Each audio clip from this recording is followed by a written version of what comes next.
terminata con il risultato di 11-4 questo posticipo della 10ª giornata di campionato tra Iato e Veco. Siamo qui con l'allenatore, giocatore, man of the match Vincenzo Restivo. Ti chiedo subito prima un commento della partita da allenatore e poi da giocatore.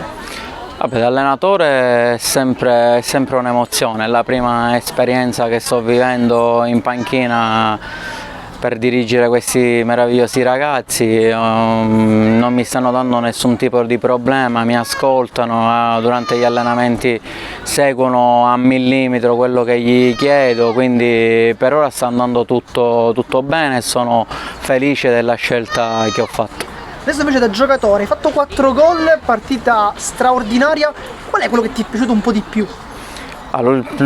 Sicuramente l'ultimo, quando mi sono presentato a tu per tu col portiere defilato e io ho fatto il cucchiaio. Quello secondo me è il più bello di tutti, ma anche gli altri non sono stati male perché abbiamo fatto un bel gioco di squadra, corale, quindi siamo arrivati in porta giocando a futsal, quindi è stata un'ottima prestazione, abbiamo fatto 11 gol, quindi bene, ogni partita va sempre meglio.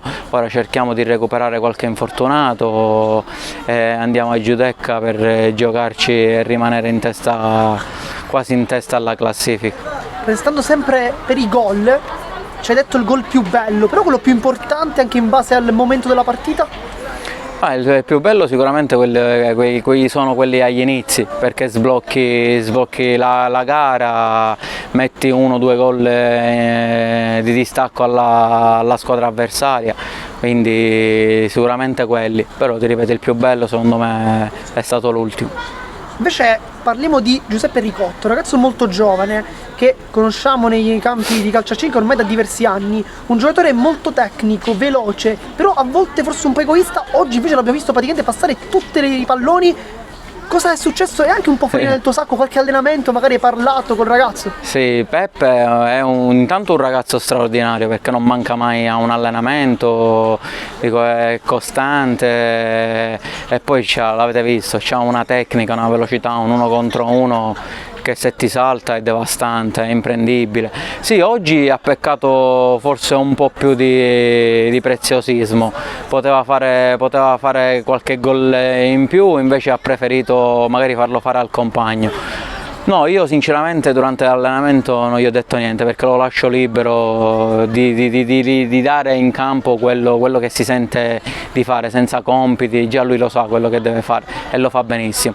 Quindi peccato soprattutto nel primo tempo, quando a porta vuota ha cercato di darmi la palla a me per fare gol a me, ma io non gli chiedo questo assolutissimamente, quindi anzi io sono più contento quando o faccio fare o fanno gli altri gol che quando le faccio io. Quindi magari oggi ha deciso così, però sicuramente alla prossima tornerà a segnare e a fare gol. Diamo uno sguardo invece alla prossima partita contro il Giudecca. Li conosci? Ti aspetti qualcosa in particolare da loro? Come la preparerai? La prepareremo come abbiamo preparato tutte le altre, allenandoci con costanza, con determinazione e non pensare alla classifica né loro né in quella nostra.